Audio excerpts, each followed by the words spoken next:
Great Henge reprint, by the way. That's actually fucking huge. We haven't talked about that. That's a box topper, so it's not like going to be in packs or anything. Fuck. Yeah, could you imagine getting a pre-con deck with a Great Henge? No way Hasbro would go bankrupt if they started printing cards like that. What if they put like a dockside in a pre-con? They would never. No. Yeah, we should start. This is good content. Who wants to do the intro?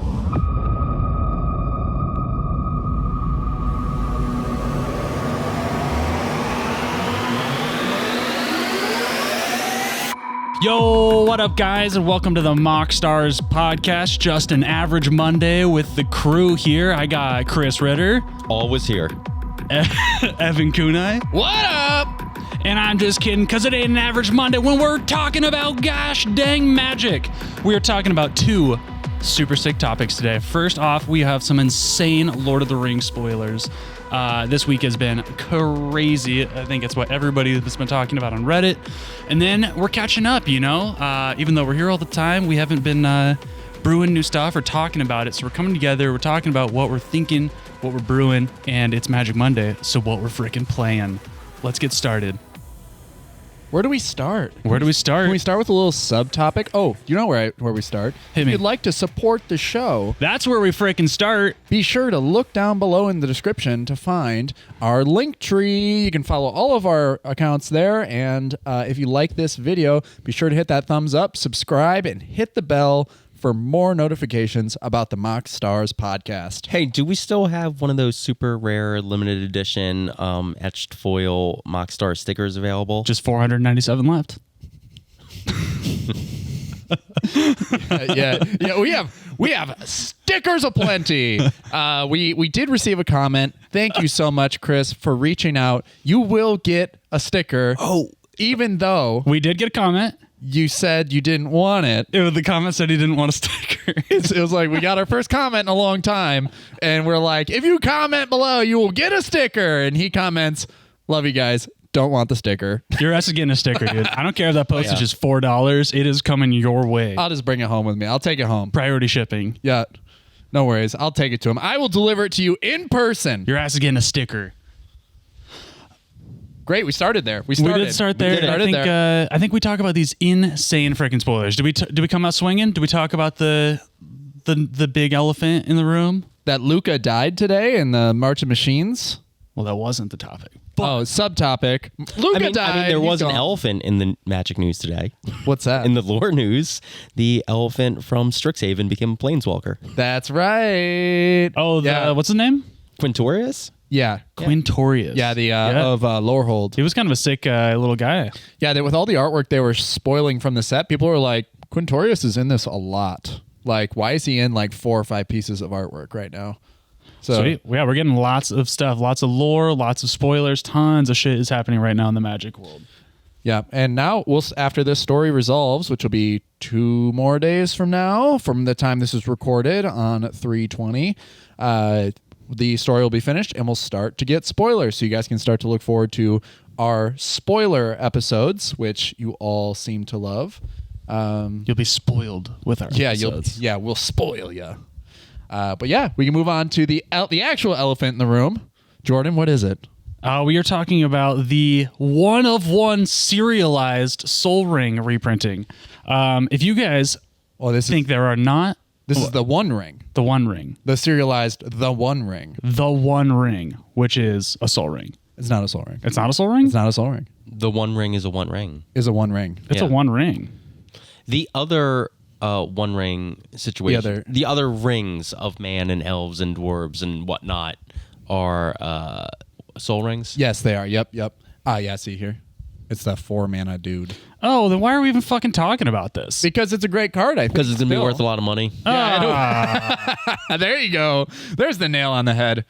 It is going to be worth an insane amount of money. Yeah, I guess regardless of what they print, they could print a piece of shit on a piece of paper. As long as it said 1 of 1 on it, they would sell it for $100,000. So, yep, I'd love to pull that bad boy. It's idiotic, but I would. For sure. I mean, it'd be sick as fuck, and you'd be pretty well set for a while. This is going to be one of the most sought after pieces of not only Magic lore, but also Lord of the Rings collectors will be after this thing like hounds, because a 1 of 1 piece like this, we're already starting to see like people put bids in on them. Like there was this guy on Facebook who put out a bid for $100,000, and that dude fucked up because he set the bar about as low as it's ever going to go. That's the floor. That is the floor now. Yeah, Right. we were talking about the other day. It's just like, well, you've just given people tons of time before this comes out to gather their funds and now create a better offer. Yeah. And the one thing he was like, you can't tell anybody you pulled it or anything else. It's literally, you're just going to sell it to me like that. You got to prove that you have it. Okay, so I'm not going to lie. I thought it was a soul ring because it looks like a soul ring, and there's like 8 other soul rings in this set. But let's talk about the One Ring because it is actually a pretty gosh dang good card, and it's going to be, I think, a commander staple moving forward. I think this goes in a lot of my decks that aren't like trying to be competitive. Like the decks that I'm bringing to like Monday nights. Yeah, for sure. It's like a high power casual situation. Yeah, the ability, if you have the ability to untap it, which by the way, I'll read it. I can't read Elvish, so I'm trying to load the other one real quick. It is 4 mana, colorless mana for a legendary artifact that is indestructible. When the One Ring enters the battlefield, if you cast it, you gain protection from everything until your next turn. At the beginning of your upkeep, you lose 1 life for each burden counter on the One Ring. Tap it, put a burden counter on the One Ring, then draw a card for each burden counter on the One Ring. So if you have the ability to untap it and then tap it again multiple times in a single turn, it gets even better. But the really cool thing is that even just playing it normally, if you played it out, you tap it, you draw a card, you untap it, you lose 1 life, you tap it, you draw 2 cards, you untap it, you lose 2 life, you tap it, you draw 3 cards. You're going to draw 6 cards and only lose 3 life. Yeah, in the course of 3 turns. It is Excellent rate. Yeah, in colorless, it's pretty much the best rate there is for drawing. The fact that, infinite untaps exist in this world, so it's an easy outlet in that regard. It just gets insane. It's another outlet with ISO Rev. Like if you're wanting to play. Yeah, you'll combo. get a million counters on it, but if you don't even need to see your next turn, then you're chilling. Boom. So all you need to do is draw your last card. Labman wins the game for you here. Yeah, I think it's pretty cool. I think even just like a 1 untap effect, like not going infinite is very powerful. Like if you could do it the turn it comes down, that's 3 cards for 4 mana in 1 turn is pretty sweet. I played the Osgir deck, and I definitely see this going in it. It is legendary, so I can't copy it, but tons of artifact synergies. This is going to be great. I just can't even imagine, like, let's say I made it to the 4th turn, right? I had 4 burden counters on it. I untap it, I lose 4 life, and then I tap it and draw 5 cards. Yeah. It's a lot of cards. It's a lot of freaking cards. It's a lot of cards. This card's really good. So the fact that it's mythic, there's a lot of different variations in printing already. So what do you guys think the floor and value for like non-foil standard print is going to be for something like this? Definitely feels like people are going to be chasing this for a while. This is going to be like a $30 pre-order, I'm going to say. Oh, 100%. I think it's going to be higher. Really? I could see 15, 20 when it comes out, like for base. I think it's way higher. Higher? I think it's way, way higher. For base? For base. All right, well, time will tell who's right. Yeah. What's the number? I think we're looking at minimum 40. Ooh. Okay. And it's not due to like the lack of, it's just that such high demand because of what we just talked about. Like that power level, that level of, I don't know, being able to draw cards that effectively over the course of multiple turns, I feel like is we see it on cards that are more expensive than this, than that, than $40. So like I feel like it's a Ristic study in colorless in a way. Yeah. To that similar value. Okay. I don't think it's going to be that high, but I do think it'll be super expensive. And I think the chase variants will be crazy, crazy. Plus, we all know that the boxes of this are going to get bought up like, Everybody's trying to pull that ring now. Yep, exactly. So good luck getting your hands on a collector's booster box. Chris, you already got one, didn't you? Not a collector's booster box, a bunch of bundles, some packs, some you do have all the starter decks, all the commander stuff. Yeah. You do have a chance to get the one of one in your bundles. I do indeed. In the bundles, and I hope too. Hell yeah. Yeah, I have a couple, I think 3 of the collector's bundles and then one of the standard bundles. I don't think you can get the collector's bundles anymore on Amazon or anywhere else. Standard bundles, yes. Yeah, you had this pre-order locked in like so long ago. The second they announced it, I think in the last episode we were talking about how I'm into it. Yeah. Yeah. You're probably super And- stoked after all these announcements. Paying off, dude. Yeah, They're it's- clearly yeah. doing a good job with the set. The set could have been dog shit, and I still would have been happy that it exists. Love it. And here they are printing 5-color Tom Bombadil for us Tolkien heads. This is know, such a literally sick commander. Looking at it right now. Yeah. Yeah, I'm looking at it too because I think Chris, you said you wanted to build it, and we've talking about saga. We've been talking about sagas and how good they are for a while, and just not really having a head of that. There's a lot of Enchantress kind of builds where you play around it, but At which point you can just do enchantments and do be something way better. Yeah. 100%, like an actual goodness honest to goodness payoff for sagas. It's great. I think Tom is gonna be sweet. Yeah, I feel like he's a good commander, good 5-color commander, 100%. good commander for sagas specifically for what he's printed to do, and then also lore wise. Have you guys read the books? Yep, I have. Yeah. Okay, Tom Bombadil is just like a silly little fucker who lives in the woods and has godlike powers, and that is what this card is. Silly little fucker. Yeah. It's funny how little bearing he has on the whole story, but he just everyone has loved him since the day, when you read the book and you figure out who Tom Bombadil is, he instantly becomes your favorite character for all time. Yeah, he's just this goofy, wacky little dude. Yeah, he could have solved everyone's problems in an instant without sweating, and he's just like, nah, y'all got this. Yeah, I think with Tom Bombadil, if you're going to build it, Ritter, I'm sure you've been brainstorming this like crazy, but I really think for all you listeners out there, the Kamigawa sagas are going to be really, really great with this because you get double the value from it. The lore counter hitting, that trigger going off, because he notably says, when the final chapter ability of a saga you control resolves, reveal cards from the top of your library. So your saga can exile itself, return as a creature, and you still get that Tom Bombadil trigger. So you actually get a little bit of 2-for-1 action there. I mean, there's so many ways you can do it because it is 5-color. So you have the reach to the enchantment interactions. You have the reach to the removing counter interactions. You have the reach to the proliferating interactions. You have a reach to, anything pretty much that you want to do. Yeah. And the spells to protect it. Imagine proliferating a bunch of sagas and just getting 4 Tom triggers All at once. Yeah. Yeah. Plus all the saga abilities too. That's so much value. I'm very, very excited to see that build. It looks like the leak that we were talking about in a episode ago or two that was correct. A lot of these cards. Gollum. Yeah, Gollum and Frodo were two cards that whoever and Aragorn and Arwen. All the text that they had spoiled or leaked was accurate. So it's good to see that, I guess for that person that they can be considered a reliable source.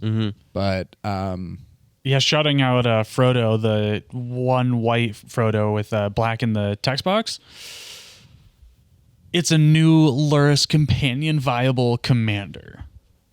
I don't think it's good past that. I was going to say, go on. But that is a very small list of commanders that meet that criteria, and we have a new one. And I know there are some people that like to brew that kind of decks, those kind of decks, and he's not nearly as good as Jensen because that's 5 colors. But I think it was worth mentioning. End of sentence. You mentioned it. It happened. You did. You could play Luris with it. You probably shouldn't. There are a couple more notable cards. I will say Mount Doom has piqued my interest. I wish it was just red, but it's not. Oh yeah. Definitely some cool lands. Yes. Great. I mean, 1 black red, tap it, deal damage to each opponent. That's a outlet for World Gorger Dragon when you're infinite untapping. Gorgeous. And then Reprieve is a new white card that I think is going to see competitive play. Return target spell to its owner's hand. Draw card. We should have talked about this first. Yeah, we were talking about this a couple days ago. If you use this with Isochron Scepter, you can just keep. Yes, dude. Imagine imprinting this. Scepter It's so hot. Target that actually is not bad, right? It actually does it does work. Just solid value. No, it's a sick card. That's going to go in every white EDH deck for sure. Yeah, I think it's going to see competitive play for sure in CDH. This is a other Eternal format legal set, is it not? Yeah, it is. So, it's legal and modern. Yeah, so man, this is going to be kind of kooky, right?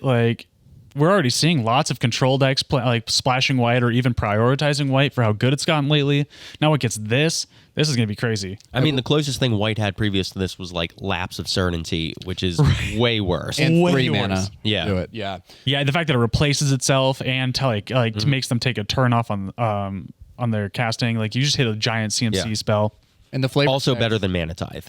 Yeah. True. Yes. Way more. The flavor text Options. also encapsulates a very beautiful moment in the books when Faramir and Eowyn actually come together. Wow. Yeah, the lore is on point in this set. There are some more cards. There were some more spoilers as far as like what you can get for box toppers and what you can pull out of set boosters as like commander staples, or like cards that are commander focused but not necessarily legal in the set. And those include the soul rings that we were talking about at the beginning, Million soul ring options. yeah, the three rings for elves, the 7 for dwarves, and 9 for the for men. But they're serialized at 300, 700, and 900. They're doing a great Henge reprint, finally. Yeah, I wish it was a more notable reprint so that this card would be cheaper. I'm glad it is getting a reprint at all. The party tree reskinning, I think their reskin cards are actually really good on here, I will say. And the party tree is pretty freaking sweet. I would not mind having a foil of that. Yeah, the Bridge of Khazad-dûm, Ensnaring Bridge. Yeah, that's a great Powerful, addition. great card. And the Wasteland. Yeah, the Valley of Golgoroth. Yeah, check out these arts. They are great. They're definitely putting a lot of effort into this set. The art's great. The full art lands with the maps of Middle-earth are great. Oh, I want to beautiful. They're gonna look great in Tom Bombadil. Yes. Dude, I would love that. I want to see what the foils look like on these. I bet they're going to be popping. Yeah, this is I'm so jealous that you have so much product pre-ordered for this because it looks awesome. This Well, set you're gonna looks get to awesome. play it. I'm building a battle box. So Yeah, that's right. That's right. Yeah. Yeah, we're going to play the heck out of the set. We're going to draft it, battle box it, build commanders out of it, CDH it, everything. Looking back now, do you remember maybe like what 1.5, 2 years ago when they announced that Universes Beyond was going to become a more like regular thing in the rotation of cards, and they said we're also releasing a Lord of the Rings set. Get excited. Did they announce it that far back? Yeah, they said Yeah. along with like Universes Beyond, we're setting up a Lord of the Rings. It was kind of like draftable set. It was like Okay. 40K and Yes. Lord of the Rings. That's down the pike, and we're down the pike now. Yeah, we're there, and it's kind of crazy to look at it. And Warhammer, I think overall was a success for them. Like those commander decks were highly sought after. The demand was Also, crazy some for great them. cards in there that have kept value. I was looking at biotransference, and the Surge foil's like $50 of that guy. And they haven't hasn't tarnished the Eternal, like any of the Eternal formats at all. There's nothing's really like changed or like it hasn't disrupted anything, hasn't caused any bans to happen. Yeah, I actually haven't seen anything outside of Commander playing that kind of stuff. Yeah, and then the Lord of the Rings stuff now coming up. You're just like, whoa! I actually am excited for this, and I don't expect it to warp the game or anything like that. The immersion feels really good. It Really does. good. It really does. Yeah, And I'm kind of a hater on these things, and I was not a fan of the Universes Beyond, especially when we were like looking at the Walking Dead stuff and the I don't know, the arcane stuff. I wasn't into all that, but this I think is going to be super sick. I think that I'm finding the more I grow as a player, the more immersion is important to me. Like, and then we talked about it on the last episode, but I just think about it more and more and more. How immersed am I in this game? So glad they're doing it justice For with sure. the set. I vibe with that. All right, guys, I think we should move on to the second portion so we can get out of here. Hell yeah! All right, what are we brewing? What have we been working on? We're not going deep into deck text, but we're just kind of chatting. What's A little preview of things that we may go further into. 100%? Yeah, we're testing new decks. We're always testing new decks, always building, always tweaking. Nothing ever stays the same. Yeah, while we might get busy with other things in our lives, the magic like brain never stops That working. engine's always turning. You're on the train going to work, dude. You're on your Moxfield list. I'm on Card Kingdom checking prices. 100%. 100%. Chris, what have you been working on? What are you bringing to the table? So tonight I'm going to be playing a Yoshimaru Kedris Boros equipment deck with a sort of Boros sub theme. I mean, not Boros sub theme. Equipment sub theme. And I love this. And legendary sub theme. And we're gonna see what happens. It's really just So Yoshimaru, every time a legendary permanent enters the battlefield, put a +1/+1 counter on it. Kedris, whenever a commander you control deals combat damage to a player, it also deals that amount of damage to each other opponent. And so the plan is you drop Yoshimaru, drop Kedris, drop a bunch of other legendaries, and you're just taking bites out of everybody. That's Yeah. I love rad. it. Is Kedris 2 mana? Yep. Man, so you just go 1, 2. Smooth You got curve. a perfect Yep. curve in the command zone. Yeah. Yep. You just play 3 and above in your hand. Yeah, and the amount of legendary lands you probably have access to there too. I'm running like 25 legendary lands, maybe Hell something like yeah, that. dude. 20. It's just anytime a legendary permanent. Legendary it's like permanent. permanent. Yep. Yeah, She. That's crazy. Gives you access to a pet card of yours, Jordan. Search for Glory. Shout out. Yeah. Gives you access to Urza's Ruinous Blast, which is another Yes. card. Little planeswalker package, maybe. Even. Yeah, there's things that care about historic spells and legendaries only, apparently. Yes. And trying to make the most of that. I love it. I love it. I do want to do a whole episode on this. I was thinking about today is just like the creative brewing. Like, what kind of limitations do you put on yourself to kind of inspire, suboptimal card choices that actually lead to a really cool strategy. And I love doing like, 2 colors is my favorite for this kind of thing. And then picking off colors like Boros, and, even like not top tier commanders, and you're finding like cool strategies where all of a sudden you're gonna have such an aggressive curve. You're gonna have your commanders out on 1 and 2 almost every single game, and you're gonna be just chunking people's life totals. Yeah, I'm excited to see what happens. Because if you look too on EDH Rec, there's not a lot with this pairing. Yeah, I've actually never heard of it. Right, yeah. My brother, if he's listening, is probably loving this segment right now. Okay. Because he also built the Yoshimaru, but he did it with mono white with that uncommon horse that says whenever a commander attacks, put a +1/+1 counter. Okay, yeah. Or whatever. So this is a little bit different. Like, I'm just starting to think, like, my brain just starts turning on that. Like, I'm sure you're playing Blackblade Reforged, and you're playing Shadow Spear. Yeah, you can play the One Ring. You can, it's like There's lots of great legendary equipment artifacts. That's pretty dang good.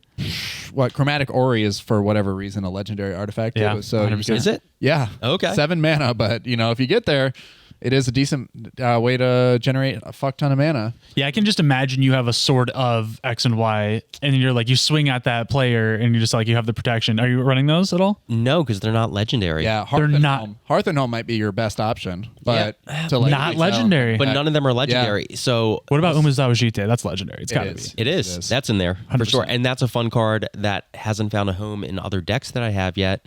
So it's great that I get to play it in this deck. I think it is yeah. still an underappreciated card. I think it just is such a good control piece and a good value piece and the right Happens shell. at instant speed. Yeah, I think it's just got to be in the right shell because not every deck supports it properly. And that deck, I think, is one that supports it uniquely well. Yeah, it's one of the only cards in the game that, like, as far as like equipment goes, most of the time when you deal damage or whatever, the counters that get placed get put on the creature, and so if it becomes unattached, then it's a useless thing. But even if you kill the creature after dealing damage, the counters stay on the Jite, so the Jite still has purpose, Charged up and ready to go. It can still ping things to death or So like, satisfying. boost things. It's really crazy mechanically. Like, mechanically speaking, it's really great. Yeah, I think it's an excellent card. Are there any other cards you're like super excited about in the deck? Some hot picks? No, just some like fun legendary creatures that I wouldn't otherwise play. Yeah. Elish Norn? Mother of Machines, yes. Yeah. That's, oh, gosh. Of course, yeah, with the Yoshimaru trigger is probably... Oh my Yep. God, I didn't even think about that, bro. Yeah, the Ozolith is in there. Yes. Yeah, all that sort of stuff. Dude, I'm so excited to see this deck. Hell yeah. Looking forward to getting my ass beat Right. by this thing. We'll see. I have 0 reps with it, so. Boros aggro will win. It'll find a way. That means we have 0 reps. Oh, against true. True. All right. What are you guys brewing? Yeah, Evan, what are you working on, dude? I'm working on... So when Jordan and I went to Comic-Con, what is that, 3 weeks ago? 3 weeks ago? 3 weeks. 2 weeks ago? I ran into a god among men, Tyler Jacobson. He's one of my favorite artists of all time. So when I ran into him, he had a foil Kumena artist proof. So I had it signed, and I'm building that deck now. Love that. And I just kind of looked into it because it's one of those decks that's already been like figured out. People have been playing it forever. There's a few new merfolk that come out like Vodalian Hexcatcher that boost the power of the deck like incredibly. So I talked about let me first get into it. The deck relies on generating a lot of merfolk, so you can use Kumena's ability to, one, either tap another merfolk to make Kumena unblockable. He has a 2/4. Tap 3 merfolk, draw a card, or tap 5 merfolk and put a +1/+1 counter on each merfolk you control. So Lull Mage Mentor and Intruder Alarm in that deck basically, as long as you can tap, because Lull Mage Mentor says whenever you counter an ability, a spell or an ability with with a spell or ability, you create a 1/1 blue merfolk, and then you can tap 7 merfolk to counter target spell. So with Intruder Alarm, you just tap 7 merfolk, counter the spell, create another merfolk, untaps all the creatures, and then you can lock the game down. No spells can be cast. You just need Kumena, Intruder Alarm, 7 merfolk. Yeah, it's a big setup. 9-piece combo. Right, yeah. Other than that, dude, you are just going to run the table. What I'm saying is that Vodalian Hexcatchers can sort of like make that go off a little bit easier or a little bit simpler. If anyone can make a 9-piece combo work, it's going to be you, Evan. Like that's that's classic you. Like this deck runs a lot of my favorite pieces from Ixalan. When it first came out, I was in love with Deeproot Waters. And Kumena just came out, right? It's from Rivals. So when Deeproot Waters hit, I was like, how many Merfolk can I cast in a turn? So Deeproot Champion, like. How psyched are you for the return to Ixalan? Super stoked. I love dinosaurs. I want it to happen like so badly, and I just don't want it. I'm so hyped about it. I just don't want to be disappointed by it. So my hopes are high. Definitely. I mean, I feel that because I'm really hyped for Wilds of Eldraine. Eldraine was my all-time. You love Eldraine. Favorite set of all time, and I'm really excited to cycle back to it. I think we should do an episode talking about the sets coming out this year because they are putting out straight gas this year, and there's a lot of stuff to talk about and a lot of stuff I'm excited for. Surprisingly, what other plane are they going back to? Is there a third plane that we're returning to? Oh, I got to check out the timeline. Oh fuck! I feel like there's one more. No, well, yeah, there is. I was thinking it might have been like Amonkhet, but they're doing that in March of Machines. So that's the other thing with all the March of Machine stuff. We're like visiting all this stuff. So like this is just a great year of throwbacks. But like one of the stories today was about Strixhaven. Yeah, one was about Ikoria. Capping off a lot of those like storylines, you're finally seeing Omnath get 5 colors. Anyway, Kumena. We're getting Kumena off topic. The deck is really great. Vodalian Hexcatcher, sacrifice a merfolk, counter target non-creature spell unless its controller pays 1. You're already creating a ton of merfolk. Your deck is full of merfolk. You get to play things like Emperor Mihail II. Great new merfolk. Yeah, great new merfolk, 1 and 2 blue. I can't remember his power and toughness, but he says that whenever you cast a merfolk spell, you can pay an additional 1 and create another merfolk. And other merfolk you control get +1/+1. So that's an effect that just like stretches through the whole deck. Is that Vodalian Hexcatcher says other merfolk you control get +1/+1. It's kind of wild how many of those lords exist in this tribe. Is that new guy modern legal? He is. Okay, cool. I'm sure he's in every last remaining merfolk deck now. Yeah, merfolk and goblins are both just evergreen tribes. Yeah, it really with is. support being printed in every set. Yeah, it's really tough to find good green merfolk. So you have to find a way to like make the deck work with that green support since you're playing both colors. Yeah, there's one I can think of. I think it's actually Simic, so it's not even just green. Prime Speaker Zagana. I'm not even playing that. Okay. Yeah, it's like spicy. I'm trying to like go for value, and like I get that Zagana like gets huge and draws a bunch of cards. I've opted for Tishana instead, Voice of Thunder. So she enters, like you draw cards equal to the number of creatures you control, and then her power and toughness is equal to the number of creatures or number of cards in your hand. Why not both? Yeah, Boom. I don't know. Okay, boom, fair enough. Yeah, I'm still like tweaking the deck. Got it. I just played a couple rounds just on Moxfield, just playing around with it. A couple other my favorite things going on in the deck is what is it? Realm Walker. Oh yeah, the little changeling guy. Yeah, tuna green changeling. Changelings are great. Changelings are great. I put in Orvar too. So that's actually pretty hot. Yeah. I like that. Yeah, because you need to that. create merfolk, right? And so then there's a little package in there with like Tyvar's stand and stuff like that to like give protection to my merfolk and little secret Orvar. Yeah. There's not a lot of it in there, but there is some. So that I also put like Sapphire Medallion too, so I can just maybe copy that and then keep turning keeping things cheaper and cheaper and cheaper. Yeah. So the deck overall wants to win either by one, drawing out your entire library and playing another legendary, or not legendary merfolk, but a very good merfolk, Thassa's Oracle, which happens to be in the deck. And with Orvar, you can just keep copying it and whatever. Pretty Got great. it. Okay. And then otherwise just beating face. Love it. Yeah. Dope. You're going to have tons of merfolk. Yeah. That's the goal. Love it. One card, if we're pitching cards, Reflections of Littjara. I haven't seen it in a single deck yet. I've looked at it. I would rather, and the thing is I'm playing, I have to choose between that or Guardian Project, basically, is where I'm looking at cutting. Interesting. There's a lot of value. I want to play back to basics and some stacks pieces too.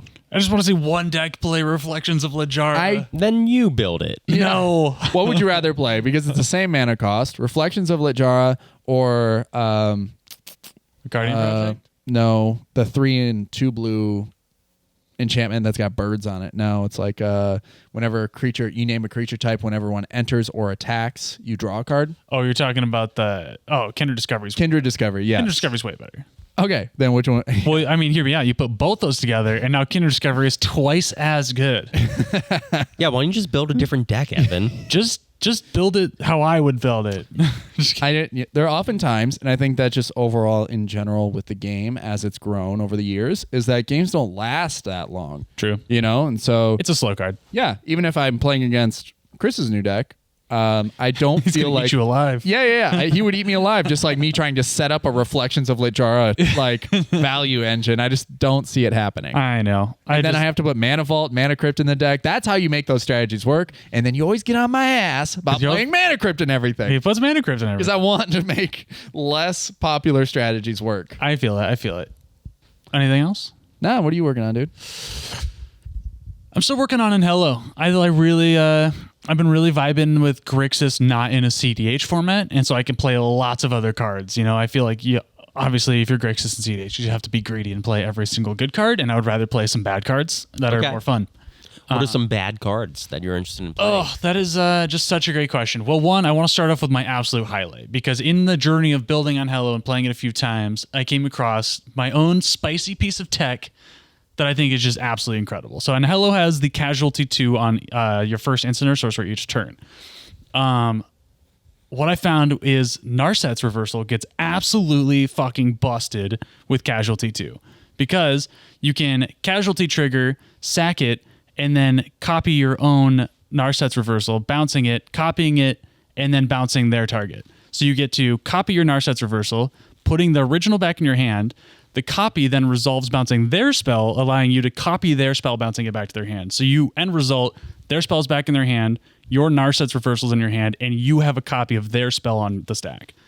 It is such a spicy little nugget. And if you play Talrand, it just keeps going. With Magecraft triggers and any one piece past that point, it just gets fucking stupid, dude. And Sounds like Grixis bullshit. it is 100% Grixis bullshit, and that is my bread and butter. So I'm thoroughly enjoying kind of messing around with that. The deck is really, really making me realize how good Magecraft is. Like, I knew how good Magecraft is. Yeah, there's some great combos with Magecraft. You know, the popular ones come out of Professor Onyx, or, you know, Witherbloom Apprentice with Chain of Smog, or Sedgemoor Witch. Right. But there's definitely a lot of other cards printed in Strixhaven with that ability that if you're copying things and storming off, why not? Yeah. It's just like the thing we talk about all the time is like, why do they keep putting once per turn on cards? And then we see Magecraft. When Magecraft came up, they were just like, fuck it, all gas, no brakes. Like, this is the card I really want to call out, because I've been thinking about it for a while, and seeing it happen the other night was great. It's Dika Fractal Theorist. This is a Magecraft with, whenever you cast, it's essentially Shark Typhoon Magecraft. So whenever you cast or copy an instant or sorcery, create a 0/0 fractal and put that many +1/+1 counters equal to the mana value. So, I don't know, say you have Hello plus Narset's Reversal in your hand. Now you're casting it, creating a 2/2, copying it, creating a 2/2, copying their spell, creating a 2/2. So now you are creating 3 creatures that you can now feed back into Hello triggers. Yeah, it depends what their spell is, mana cost. Oh, you're right. So, like, it could be bigger. Significantly more. And the great thing is, once you like start stacking triggers on the stack, if you have say no creatures to stack to the casualty trigger, you resolve your Magecraft trigger first, create the 2/2 while the Narset's still on the stack, and then you now have a 2/2 to stack to your casualty trigger. So I just think it's Grixis bullshit. Like there's just so many things I still haven't explored, and like the more I do it and the more I play around with like interactions on the stack like that, the more I'm just like, there's just a whole world ahead of me on this. Spell twinning is just so strong. Yeah, you're like finding time warp and copying it 3 times. Oh, that was disgusting. Yeah, all that sort of stuff. Yeah, yeah. There was one time I was just like, all right, we got to end this game. Copy time warp 3 times. You guys like, okay. I'm like, cool. Mizzix's Mastery. I'll copy that 4 times. Start getting time warp. Yeah, and then you're like, next turn, I'll just put 1 million fucking mana into a Torment of Hailfire. Anyone got anything to say about it? Okay. Or Exsanguinate. Exsanguinate and Torment of Hellfire. I mean, ever since I started playing Magic, those have always just been like the OG finishers when I was around, and I love it. So getting to play Torment of Hellfire, I even have the Torment of Hellfire mat. It's such a pet card of mine, as far as finishers go. But like I said, playing more bad cards, I put in, speaking of the 40k cards, I put in Blood for the Blood God. Oh, hell yeah. It is sick as hell, and I got to copy it the other night. It is an 11 mana instant. It says it costs 1 less to cast for each creature that died this turn. The effect is discard your hand, then draw 8 cards. This spell deals 8 damage to each opponent. So copying that is pretty cool. So deal 16 damage to each opponent, draw 16 cards? Yeah. Well, you have to draw 8, discard 8, draw 8, deal 16 to everybody. Got it. It's pretty cool. And then, it's Grixis, so I'm using my graveyard. So 8 cards in the graveyard ain't half bad. Ooh. Yeah, that's fun. It sounds like you could use an Underworld Breach. It sounds like you can use an Underworld Breach. You'd be surprised I'm not playing it because I'm trying to keep it a little... Yeah. I'm trying to keep it on the up and up, if you know. In case you've been in a cave or haven't been playing the game in the last 3 years, Underworld Breach is the strongest card ever made. Let me pitch you a card. Hit me. Underworld Breach plus sleeper hit Lion's Eye Diamond. Never heard of it. Really? It's reserved list. Yeah. It's pretty dang good, but unfortunately that's in every other deck I play. So I'm trying to make this a deck that doesn't play it. I'm playing stuff like Maestro's Charm, like as many charms that I can fit in this deck, just fun little things I can copy. I pretty much went through the list and was like, what does 2 of these look like instead of 1? And that's how I built this deck. One more suggestion. Hit me. Brain Freeze with Dika, Lion's Eye Diamond, and Underworld Breach. Ooh. Why even Dika? Why even Dika? You're creating a lot of fractals. Oh, man. Are you finally breaking Lion's Eye Diamond? I'm breaking We did Dika. I'm breaking Dika. Dika's broken, Lion's Eye Diamond's broken, Breach is broken. You heard it here first. Yeah. I think that's pretty much it. I will say I'm still on this journey of how many fucking creatures do I put in this deck, because Anheli likes to sack them. But I have a bunch of creatures that recur themselves. I have a bunch of things that are either creatures or not creatures that make creatures. Can you sack tokens? You can sack tokens. Okay. So, I'm playing Tolerant Sky Summoner. Again, Dika. I'm playing Poppet Stitcher. He makes 2/2s. I'm playing Jadar. If you don't have the 2/2 zombie at your end step, you make a 2/2 zombie at your end step. I'm just trying to figure out how many, because I've played several games now where I just have a lot of creatures and no instants or sorceries in my hand. Yeah, it's not bad to go wide as an alternative strategy sometimes. True. Right. It's just like sometimes I just need to draw cards and I just have like a fucking Poppet Stitcher and one other creature in hand. Yeah, we've seen this deck go off a few times, played against it, and Jordan, you're never someone to sleep on. So I'm always trying to, be down your throat almost the whole game when you're playing, especially when you're playing this deck. Yeah. I And think it's got the track record now. Go for the throat, one black, one colorless. Yeah. I just have one question for you. Hit me. Because Dika, Dika. are you playing Chain of Smog? Nope. No Chain of Smog. No Chain of Smog. You and I'm not playing 2/2s. And I'm not playing Professor Onyx either. Yeah. Well, that's what I'm saying. You got Dika for that. Dika 2/2s. I see you. I hear you. And I ain't listening to you is what you're telling. I just don't want the outlet, or the infinite, or whatever. I think my goal is just, I would love to copy a Jessica's Will 4 times, make 32 mana, and feed it into a twinned Torment of Hellfire for 64 damage. That sounds so sick. That's what this deck does. Hell yeah. And I'm committed to it. That's a flavor. I love it. Yeah, boy. That's spicy. All right, y'all. You got anything else? No, we should go play Magic, I guess. I think we should go play the decks we just talked about. Yeah, totally. I actually don't have mine built yet, so All right, we should go play 2 of these decks. I'm just gonna play Xeris and clap y'all. Alrighty. Thanks for tuning in to the MoxStars podcast, y'all. Don't forget to like and subscribe down below, and we'll see you next Friday. Okay, sticker is still up for grabs. Bye. Technically. Bye. Oh, yeah. Comment. Get your ass a sticker. Evan will send it to you. Yeah. All right, bye. Bye. Bye.